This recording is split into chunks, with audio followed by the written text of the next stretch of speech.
Imagine a world where the ancient empire of Rome never fell. Picture towering aqueducts snaking across continents, whispering their waters into the arid soils of Africa and the frostbitten fields of Scandinavia. Commerce thrives under the vigilant gaze of marble statues, while the echoes of Latin conjugations ripple through bustling marketplaces. Roads paved centuries ago remain pristine, the arterial links knitting together a vast tapestry of cultures from Iberia to Anatolia. With the relentless march of time, this Roman dominion evolves technology, interweaving with tradition.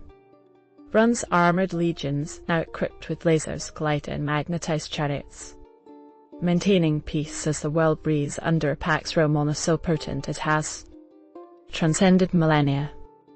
Art and philosophy flourish under the patronage of emperors who are more digital avatars than flesh and blood.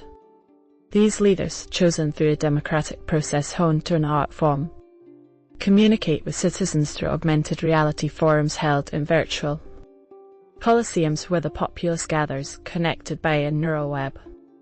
Yet, it does not triumph without tension. The fierce independence of disparate provinces simmers beneath the surface, the unity of the empire both a blessing and a burden.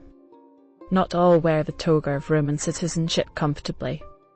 In the shadow of this age-old empire, whispers of discontent are carried by the wind growing ever louder.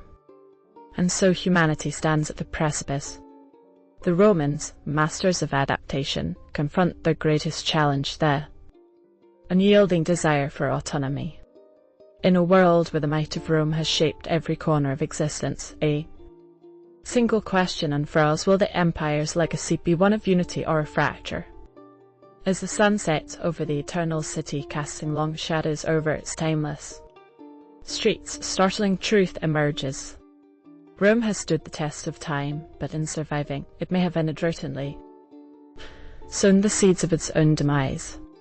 For in the heart of every Roman beats a longing not just for conquest, but for change.